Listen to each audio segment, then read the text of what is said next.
voilà, évidemment, ce que je dis, je ne suis pas un pro du football, voilà, je suis pas Willou, je suis pas là pour vous faire des résumés ultra détaillés, machin, bidule. Donc voilà. Ici, avant tout, c'est la relaxation, et puis, tout simplement, le divertissement aussi, voilà, faire des petites vannes, tout ça. Avant qu'on commence, comme d'hab, petit instant promo. Petit instant promo Foot 24 Shop. Je vais mettre une petite vidéo là. Donc qu'est-ce que c'est Foot 24 Shop? C'est un site de maillots qui fait des répliques de maillots d'une qualité de fou. Il y a plein d'unboxings sur la chaîne, vraiment. N'hésitez pas à aller voir. Dans la dernière vidéo, je vous avais demandé d'écrire des maillots que vous aimeriez avoir et que je vous enverrai par la poste lors de mon prochain reçu de commande. Mais là, je crois avec le nouvel an chinois et tout, c'est un petit peu galère. En plus, en même temps, là, on va bientôt déménager. Bref, je vous passe les détails. Mais bon, voilà, ma prochaine commande va pas tarder à arriver, j'espère. Mais si vous voulez commander, n'hésitez pas. Vous recevrez vos commandes rapidement. Voilà, si vous payez, bon, soit c'est gratuit. Donc bon, c'est pour ça, c'est un peu. Voilà, j'ai pas 50 000 abonnés et tout. Voilà, je suis un peu. Voilà, ils m'envoient les trucs, mais bon. Mais vous, si vous faites des achats, vous inquiétez pas, en 2-3 semaines ça arrive, qualité nickel. Si vous doutez, n'hésitez pas à aller voir une vidéo unboxing. Par exemple, là j'ai ce super maillot de Venise. Maillot de fou furieux, il est incroyable. Donc voilà, il y a des maillots rétro également, il y a des survêtements et tout, il y a vraiment plein de choses. Et n'hésitez pas. Et si vous voulez acheter quelque chose, il y a un petit code. Le code Plati pour moins 10%, merci à ceux qui renvoient le site. Et nous, on va passer tout de suite à la vidéo. Mais avant ça, juste un petit truc en plus. Vraiment les gars, n'hésitez pas. Petit pouce bleu, petit commentaire. Ces vidéos, je le dis à chaque fois, mais ça me prend de fou du temps. Déjà, faut que je fasse... il faut que je fasse... Voilà, tous les petits résumés pour tous les matchs. C'est long. Faut tourner la vidéo, ça prend 50 minutes environ, voire 1 heure des fois quand il y a des coupures, tout ça. Et le pire, c'est le montage après. Et vas-y que je mets la petite affiche de rencontre là à chaque fois. Et vas-y, je me tape toute la vidéo en entier du coup, alors que je viens de la tourner, pour être sûr qu'il n'y ait pas vraiment de... Désolé, il y a des bus. Pour être sûr qu'il n'y a pas de... Voilà, de coupure, tout ça. Donc voilà, j'apprécierais si vous... si vous supportez. On va commencer. On va commencer. Alors, première rencontre. Hop, je prends mes petits papiers. Ouais, c'est celle-ci. J'ai pas d'eau avec moi, je vais mourir, je sens. Alors, première rencontre. Donc, évidemment, je lis des notes. Hein, donc, si je regarde en bas et tout, c'est juste que je lis des notes. Hein. Alors, première rencontre, on a Monaco, Aston Villa. Monaco qui s'est imposé 1-0 à domicile. Aston Villa, ils étaient 5e. Ils pouvaient valider le top 8 à 100% avec une victoire. Malheureusement, ils ont choke. Ils ont choke assez rapidement. C'est à la 8e minute qu'il y a eu le but pour Monaco sur un corner. Un but de Singo. Après un arrêt de Martinez sur une première tête de Kehrer. Donc voilà, but sur corner. Très très rapide dans le match. Et c'est vraiment la meilleure chose à faire. Genre quand t'affrontes Aston Villa, voilà, les équipes de Unai Emery, il faut marquer dès le début. Parce qu'après, vas-y, tout le reste du match. Et vas-y que ça joue cancer. Et vas-y que t'arrives pas à marquer. Donc là, ils ont vraiment marqué dès le début. Et voilà, il y a eu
c'est vraiment en deuxième période que Sturm Graz craque et bah peut-être que les changements de Cuadrado, enfin les rentrées de Cuadrado et Lookman, ça a dû aider quand même. Ils ont vraiment, ils ont aidé à vraiment bousiller Sturm Graz en deuxième mi-temps. Donc 48e minute, ça reparaît bien vite, Decateler qui marque, mais c'est hors jeu. 58e minute, Pasalic qui marque sur une superbe but de Cuadrado. Vraiment, Cuadrado, il était en feu alors il a 40 ans le frérot. Bon, il a pas 40 ans, il a 36, un truc comme ça. Ensuite, juste après, 62e minute, Decateler qui marque cette fois. Accordé, voilà, suite à un corner.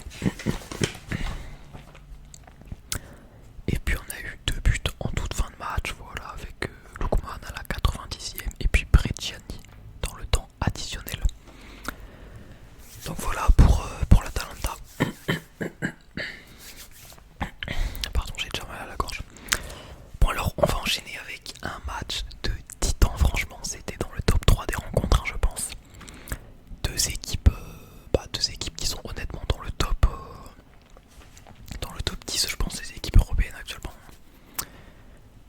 Je parle bien sûr de l'Atlético face à Leverkusen. Un match avec beaucoup de rebondissements, vous allez voir.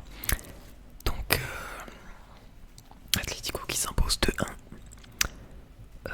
Pourtant c'est Leverkusen qui va vraiment bien commencer la rencontre. Ils vont dominer, voilà, pendant les 20 premières minutes. Ils vont même marquer un but de Tella, mais qui sera hors jeu.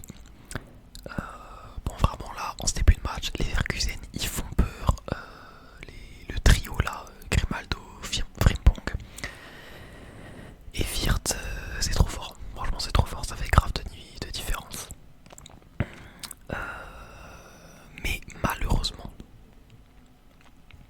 en plus, l'Atlético, ils vont se prendre un rouge à la 23e minute, rouge de Pablo Barrios sur un tacle vraiment dégueulasse, on va pas se mentir, voilà, sur le mollet de Mukiele par derrière en plus. Donc bon, ça dégage.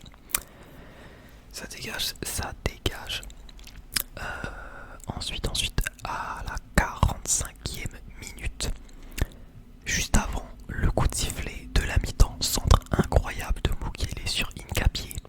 Hincapié, le défenseur central, hein. Enfin, il joue à gauche, je crois, dans la défense à 3 de Alonso.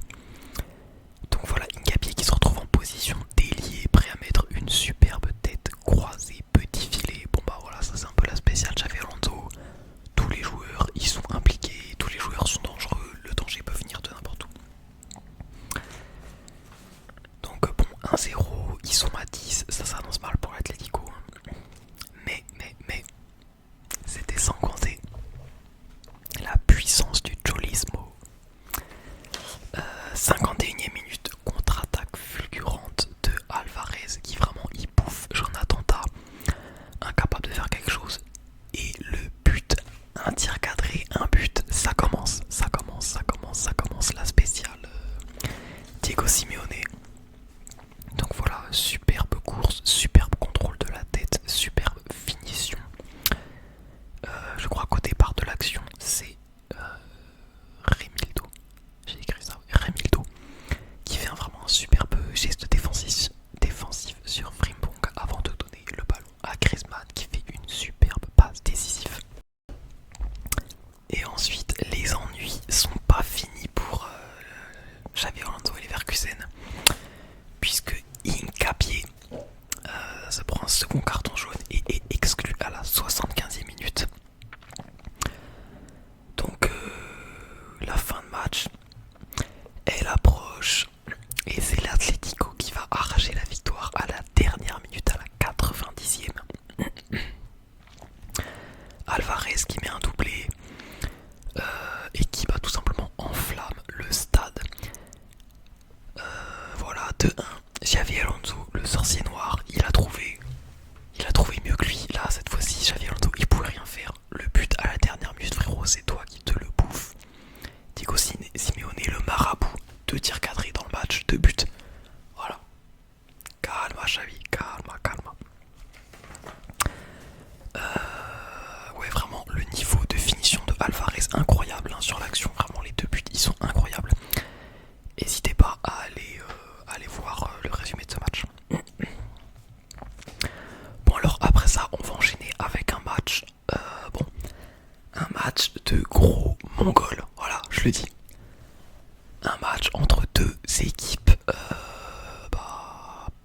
défensivement, voilà. 4-5 pour le Barça face à Benfica. Bon alors là il y a des choses à dire, on va débiter. Alors déjà il me semble que c'est la première fois qu'il y a eu un score de 4-5 en Ligue des Champions, voilà petite info. Donc voilà, il y a tellement à dire, on va juste se focaliser sur les buts je pense. Déjà c'est Benfica qui ouvre le score ultra rapidos à la deuxième minute avec le grec Pavlidis qui ouvre le score. Début de match, giga ambiance. Bon, le stade n'est pas encore prêt pour la clim, hein. Ils sont pas encore au courant pour la clim qui se prennent. Quelques minutes après, la 11e minute, penalty pour le Barça. Bon bah Lewandowski évidemment, il la met au fond. Bon déjà là le match, c'est la 11e minute. Là je pense que il y en a déjà sur BetClick, ils ont mis 100 balles sur le fait qu'il allait avoir plus de 4 buts dans le match. Ensuite 10 minutes après, 21e minute, Pavlidis qui met le doublé sur une mésentente catastrophique entre Szczęsny et Baldé, ouais. Enfin c'est plus la faute de Szczęsny parce que Baldé, bon ceux qui ont vu le match, vous savez de quoi je parle, il voit pas vraiment Szczęsny alors que Szczęsny voit Baldé. Mais bref, il pousse Baldé et Szczęsny. Bon bah du coup voilà, hein, les deux ils se rentrent dedans et Pavlidis devant a juste à la pousser dans les buts vides. Et puis 6 minutes après, 27e minute, on n'en est même pas à la 30e minute. Szczęsny qui continue son cirque un peu et qui offre un penalty à Pavlidis qui claque un triplé en 30 minutes. Bon, est-ce qu'il y avait penalty sur ça? Je sais pas. Franchement, quand on revoit, bon, ok, Szczęsny il lui sort dessus et tout, mais bon, à partir d'un moment, il a le droit aussi, quoi. Le mec se laisse quand même grave tomber, mais bon, c'est pas grave. Triplé de Pavlidis, ambiance de fou au Portugal. Ensuite vient la mi-temps, voilà, ça se calme un peu, ça se tasse un peu. Il faudra attendre la 63e minute pour avoir un but du Barça. Mais là, les gars, c'est du jamais vu. Vraiment, quand je disais que c'était un match de gros mongols, le gardien là, comment il s'appelle, Troubine, il doit faire un 6 mètres, il met une patate, le ballon, il arrive droit sur la tête de Rafinha, il rebondit dans les cages le ballon. Mais vraiment Rafinha, il est loin quand même.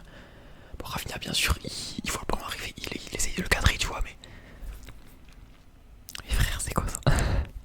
Donc bon, Rafinha qui s'est pris un +1 dans les stades gratos comme ça, il est en mode chill guy. Bon, allez. Donc là, ça fait combien? Ça fait 3-2 actuellement. Ensuite, 5 minutes après, 67e minute. Et vas-y, le cirque continue. Araujo qui met un CSC. Alors qu'il était à deux doigts de se barrer du club et tout. En plus, il met un petit CSC, enfin juste en prêt, je crois que c'était, mais voilà. Ensuite, quelques minutes après, 75e, il y a Yamal qui obtient un péno. Lewandowski qui met son 103e but en Ligue des Champions, voilà. Pendant ce temps-là, le soi-disant meilleur buteur, meilleur numéro 9, voilà, Suarez. Bon, combien il a de buts en Ligue des Champions, on va pas en parler, voilà. Il faut pas ouvrir ce dossier, attention. Sinon les fans de Suarez, ils vont vous dire non mais Suarez il est meilleur, blablabla. D'accord, Lewandowski a mis 3 fois plus de buts que lui en Ligue des Champions quand même.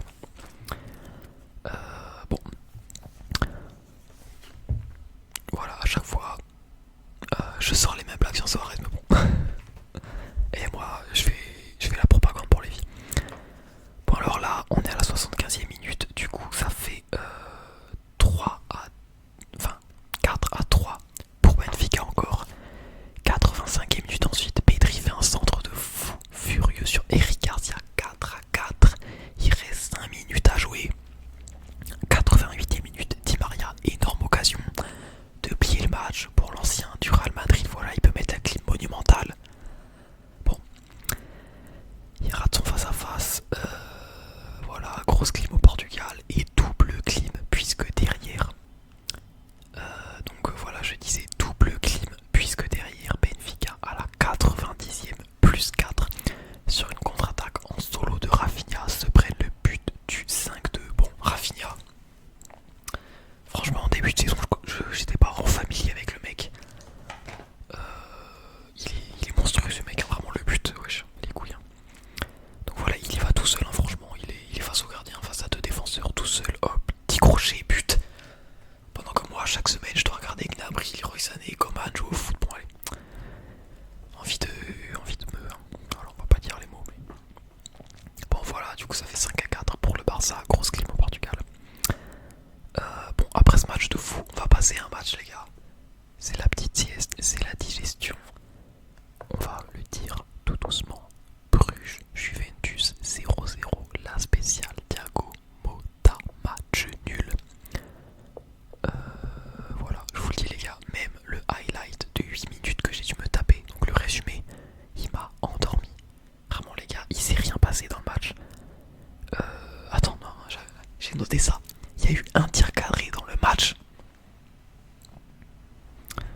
pour s'assurer une qualif quoi.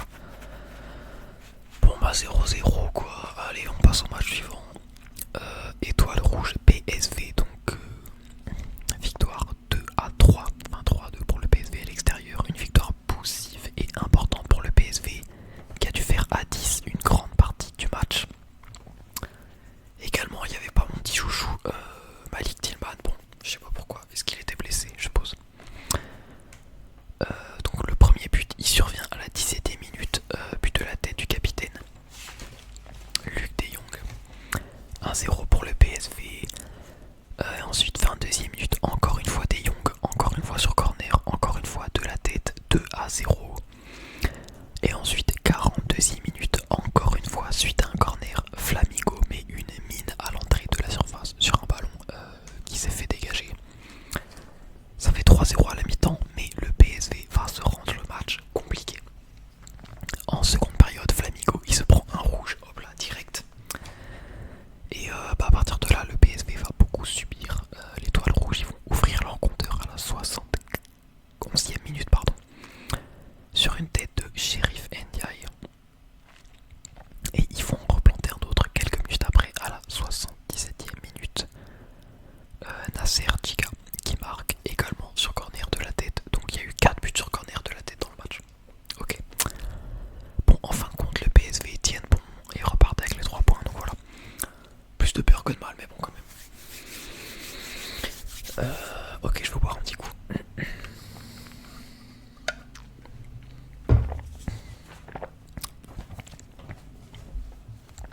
On va enchaîner avec Liverpool-Lille.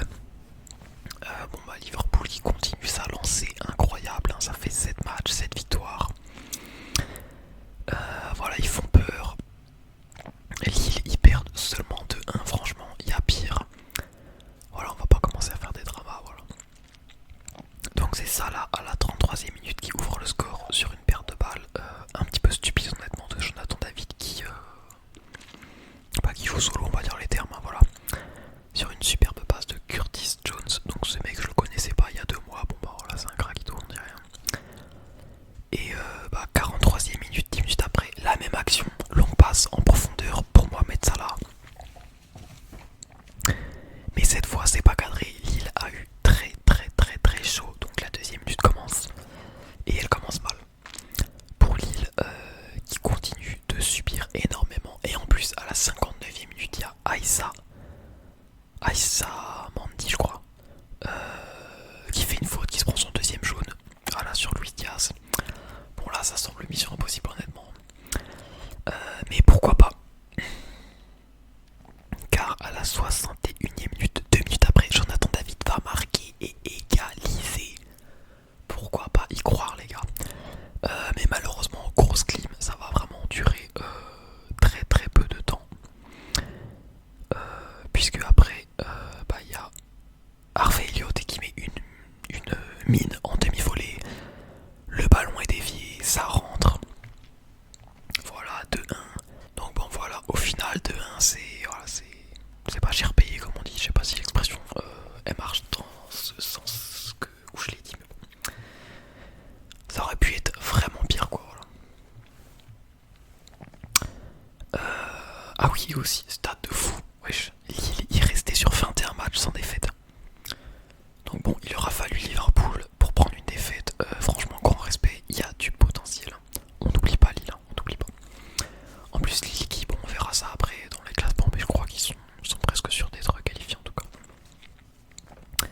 Ok, on enchaîne avec Slovan, Stuttgart, 1-3 pour Stuttgart, victoire très importante pour Stuttgart qui espère toujours se qualifier.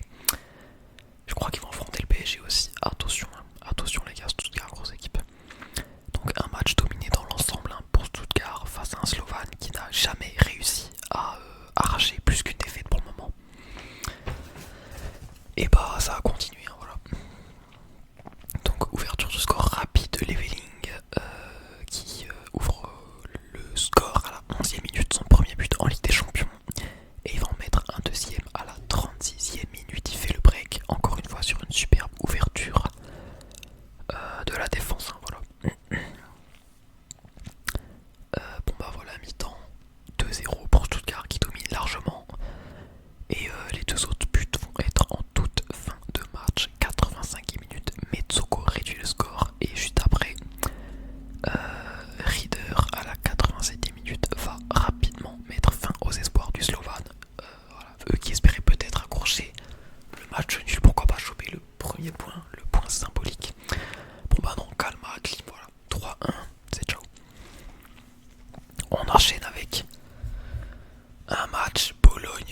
l'immonde Bologne qui a réussi à renverser l'atroce Dortmund. Voilà.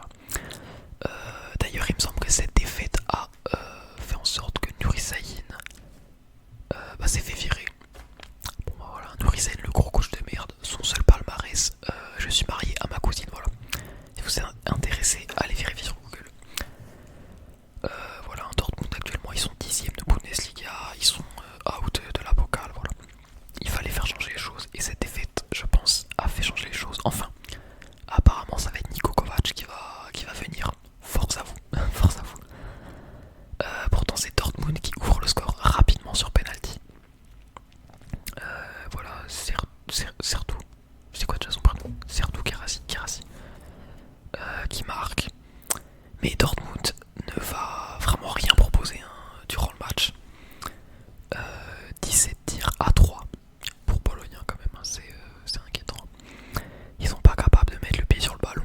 Et bon, première mi-temps il y a 1-0, mais en seconde mi-temps Bologne se dit qu'il y a vraiment quelque chose à faire, quelque chose à aller chercher, même s'ils sont déjà éliminés. Une défaite fait toujours du bien, enfin une victoire fait toujours du bien, pardon. Donc ils vont marquer à la 71e minute et à la 72e minute, donc voilà 2 buts.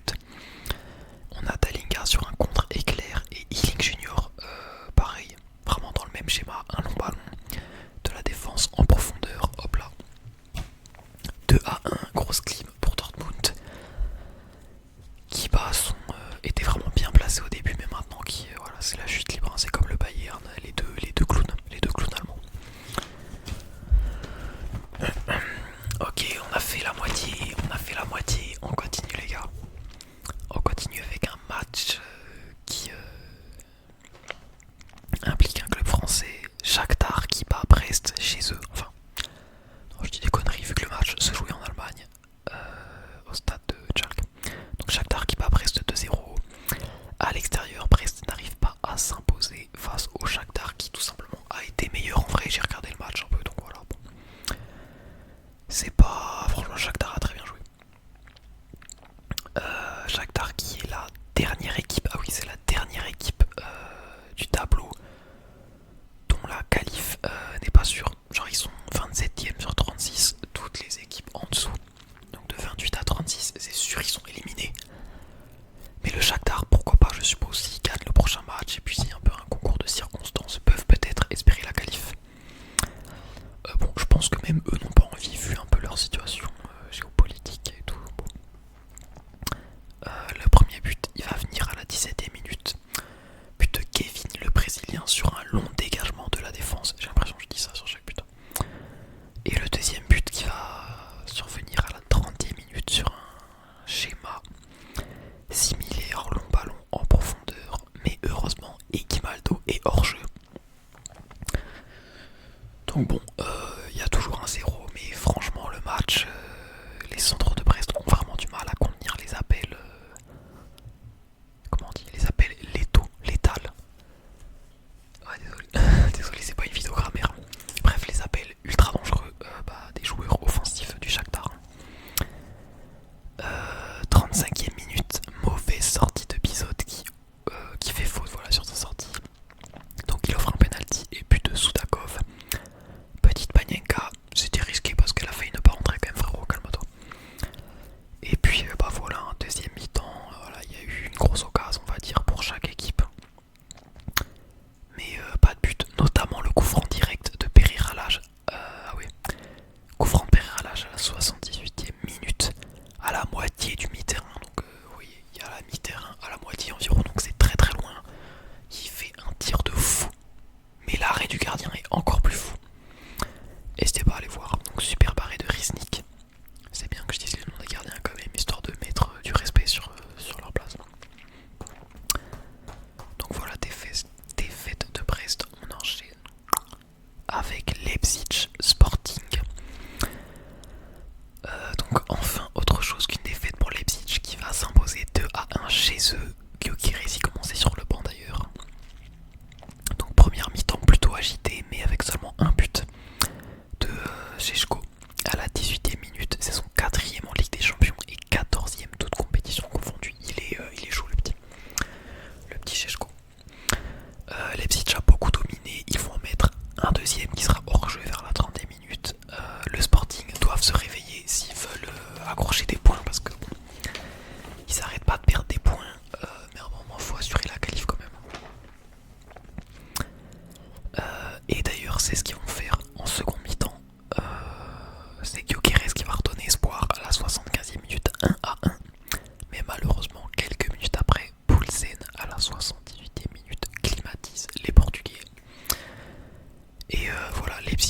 chier le monde, ils sont éliminés. Mais ils viennent quand même chercher la victoire, ça fait du bien au moral, je suppose. Ok. On va enchaîner avec Sparta Prague, Inter. Bon, l'Inter encore une fois. Bon bah voilà, un tout petit résultat quoi, un petit résultat tranquillou pépou pour un petit résumé tranquillou. Victoire 1-0 sur un but très rapide de Lautaro Martinez à la 12e minute. Par contre les gars, il n'y a eu qu'un but, mais quel but! Le mec il est dans un angle impossible, vraiment presque, il est sur le long de la ligne de corner. Il reçoit un centre, il met une mine en demi-volée hyper fort. Il fait un rebond sur le sol, hop ça rebondit sous la barre. Le but de fou nettement. Donc voilà, très beau but. Bon bah l'Inter ils gagnent seulement 1-0, mais ils ont quand même maîtrisé le match, hein, c'est la spéciale Inter. Ultra possession, voilà 70-30. Ils ont concédé seulement 2 tirs cadrés. Bon, ils avaient marqué un but, un deuxième. Dumfries avait marqué un deuxième but en seconde période. Mais c'était hors jeu. L'arbitre il s'est dit non, on ne brise pas le RP Inter. Un but, tu mets un but, tu te prends un but, tu peux remarquer, voilà. Tu commences pas à essayer de mettre 2 buts d'avance, blabla. ADN Inter ici. Et bah voilà. Ah oui, c'est le 5e 1-0 consécutif de l'Inter en Ligue des Champions. Donc pour ceux qui sont débiles consécutifs, ça veut dire d'affilée en gros. Et dans ces 5 rencontres, ils ont gagné 4 matchs 1-0 et ils en ont perdu 1-0 face à Leverkusen. On enchaîne avec l'atroce équipe que je supporte, l'immonde Bayern. L'immonde Bayern et qui encore une fois se fait humilier à l'extérieur en même temps quand tu commences le match avec Goretzka et Leimer face à une équipe qui va jouer, enfin qui va pas jouer au foot quoi, qui va juste rester derrière, jouer en contre-attaque et tout. Bon, logique quand t'affrontes le Bayern quoi. Compagnie, il faut se réveiller. Et en plus, bon, quand ton attaque dans le match c'est Sané, Müller, Gnabry, bon voilà. Quand tes changements, pardon, je voulais dire, quand tes changements, c'est que tu fais rentrer Sané, Müller, Gnabry, bon, faut pas s'attendre à grand chose quoi, vraiment. Grosse équipe pourrie. Neuer, comme d'habitude, cette saison pourrie à chier, les gars, dites-vous, sur les 9 tirs cadrés face au Barça, Aston Villa et Feyenoord, Neuer s'est pris 8 buts. Il faut prendre la retraite, grand-père, s'il te plaît. Et puis de l'autre côté du terrain, Harry Kane, on va ouvrir le dossier Harry Kane. Alors attendez, qu'est-ce que je lis? Le dernier but d'Harry Kane hors penalty remonte à novembre. Ok, d'accord. Bon, force à moi. Bon, alors on va parler un petit peu des buts. Le premier, bon bah, c'est sur une contre-attaque évidemment de Jiménez. Sur une erreur de Kim Min-jae, comme d'habitude, Kim Min-jae, placement horrible sur les contre-attaques. Donc voilà, 21e minute, premier but. Le deuxième but, Davies sort sur blessure, Guerreiro rentre. Voilà, Davies qui sort sur petite blessure musculaire, 4 semaines de blessure je crois. Lui qui vient de renouveler son contrat, enfin c'est pas encore officiel mais voilà. Il a mis un petit ratio au Real Madrid, il reste au Bayern, ça fait plaisir. Et bah Guerreiro qui vient de rentrer, hop là, je provoque un penalty. Guerreiro vraiment, il sait pas défendre ce mec, c'est grave.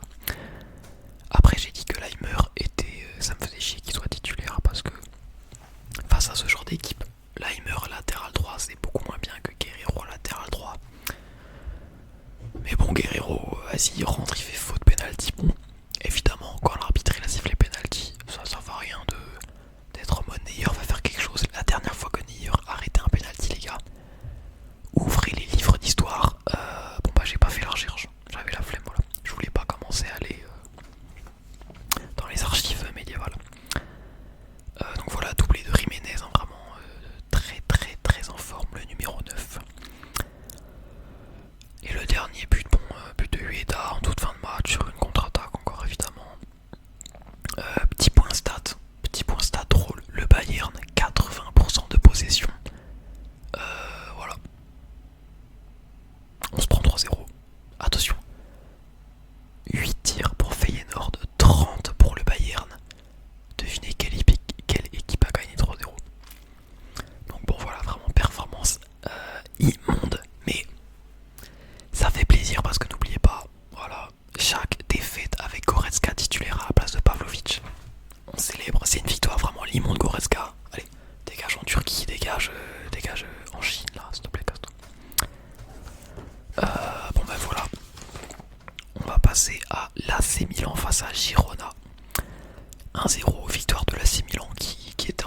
Inter, voilà.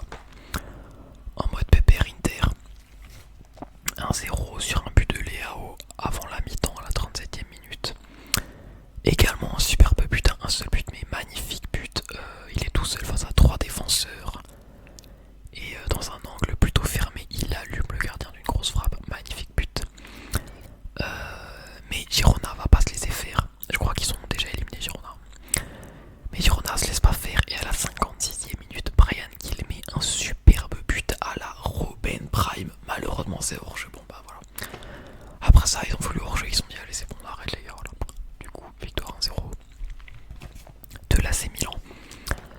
On va enchaîner bon bah avec une petite victoire pépère pour Arsenal.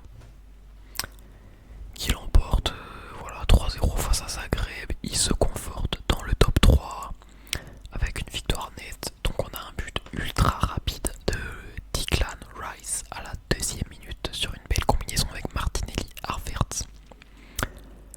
Donc voilà 1-0 en seconde mi-temps, c'est Havertz qui après son assist marque sur un centre magnifique de Martinelli. Et en fin de match, Arsenal qui enfonce le clou, voilà, cette fois c'est Odegaard à la 90e minute, bon voilà. J'ai fait vite Arsenal, bon voilà, on sait que c'est une grosse équipe, voilà. Zagreb n'a pas montré un visage vraiment intéressant à décortiquer, donc bon. On va plutôt enchaîner avec le match de cette 7ème journée. PSG Manchester City, le match de la 7ème journée, le duel du pétrole pour savoir si une de ces deux équipes qui dépense 600 millions par an va être éliminée de la Ligue des Champions, tout simplement. Au final, c'est le PSG qui sort une grosse performance, honnêtement. Même si, bon, on peut toujours, comment on dit, relativiser parce que Manchester City est facile le match de merde, honnêtement. Franchement, à part Haaland, genre à part 2-3 joueurs en attaque, bon, derrière c'était abyssal. Première mi-temps, 0 but. Donc il y a bien eu 6 buts en seconde période. Enfin, il y a Hakimi qui a marqué juste avant la mi-temps, mais c'est hors jeu. Du coup, c'est Krilic qui va offrir le score. Krilic, l'alcoolique, dont le dernier but remonte à la préhistoire, je crois. Il ouvre le score à la 50e minute. Voilà, seulement 4 minutes après son entrée en jeu. Nuno Mendes, c'est très grave ça quand même. Il s'est fait bousiller, il s'est fait tripler par Akenji, un défenseur central quand même. Donc bon, ça c'est un peu grave quand même, faut pas abuser. Et puis 2 minutes après, c'est Haaland qui marque. Voilà, avec un petit tapine. Donc bon, 52e minute, le PSG se prenne 2-0. Bon. Ça fait chier, mais remonter 2 buts, c'est possible, surtout avec le niveau de City, mais avec le temps qui reste quand même, c'est possible. Je pense que certains y ont cru. Bon, je pense que certains ont éteint le match aussi. Et bah du coup, ils ont gardé la mentalité, et c'est comme ça que c'est Dembélé qui vient marquer à la 56e minute, donc vraiment quelques minutes après, 3 minutes après, sur une superbe passe de Barcola, je crois. Et ça enchaîne 3 minutes après, Désiré Doué qui fait une frappe de dingue, ultra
ni le PSG ni City est sûr d'être en qualif.